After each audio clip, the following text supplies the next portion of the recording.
La Green Solution de la semaine, en collaboration avec Construction 21, le média du bâtiment et du développement durable. Bonjour à tous, ravi de vous retrouver sur Radio Imo, ravi de vous retrouver pour ce nouveau numéro de Green Solution, une émission coproduite par Radio Imo et Construction 21. Aujourd'hui, je reçois Bénédicte Birgan, bonjour. Bonjour Bérénice. Vous êtes responsable RSE du groupe IDEA et nous allons parler ensemble du projet de la reconversion de la friche Céveso de la Barrière en écoparc. Alors avant de nous présenter le projet, peut-être que vous allez nous présenter le groupe IDEA. Oui, tout à fait. Alors pour rappeler très brièvement ce que fait IDEA, nous sommes une entreprise indépendante de services de logistique.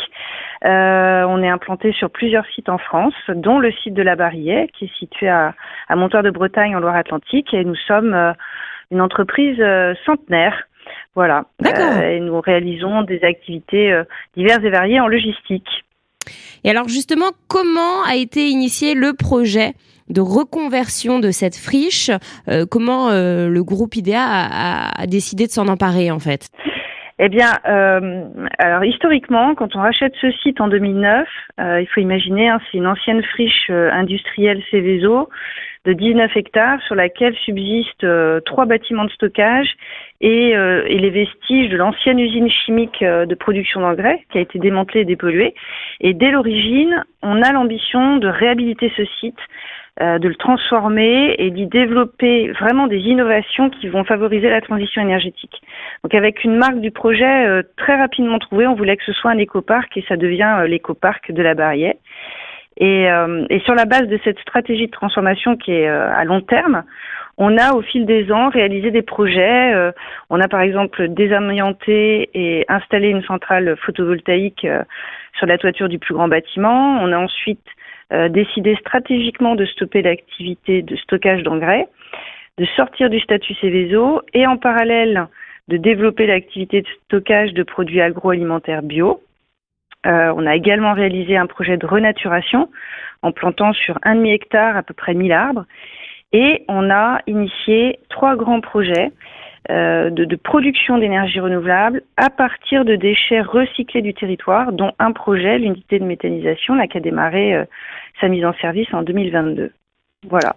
Alors, donc une reconversion de cette friche vers un site avec un ensemble de nouvelles technologies qui favorisent la transition. Alors, vous l'avez dit, le groupe IDEA a 100 ans.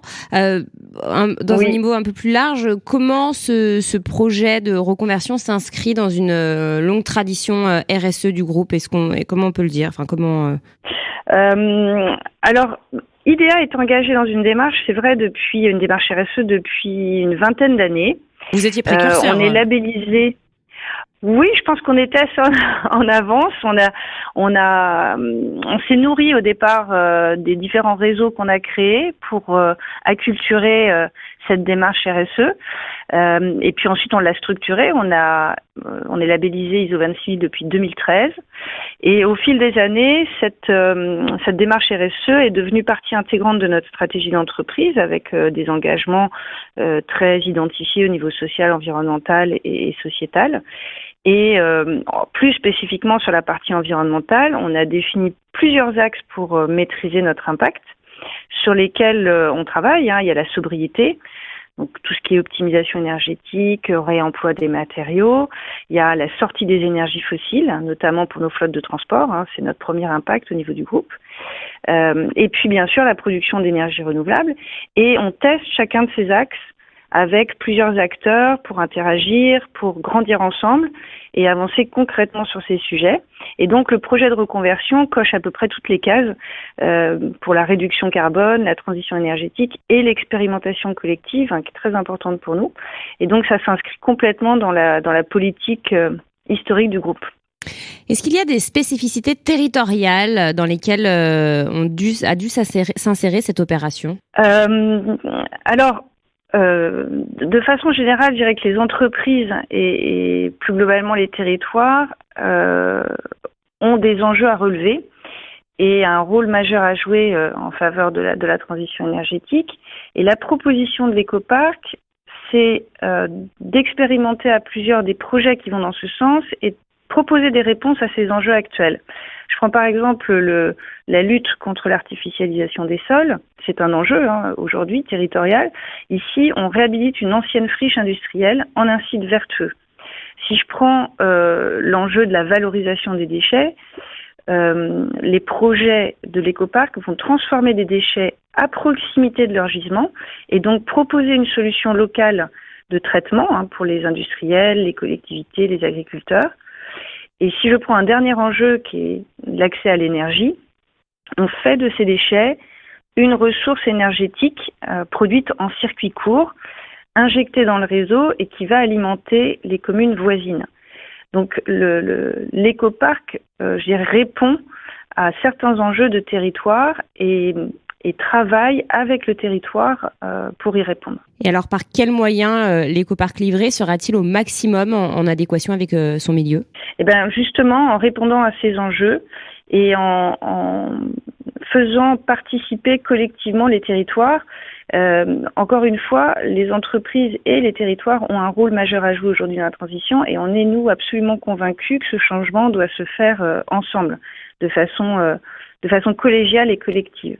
Et c'est tout le projet et l'intérêt de l'écoparc.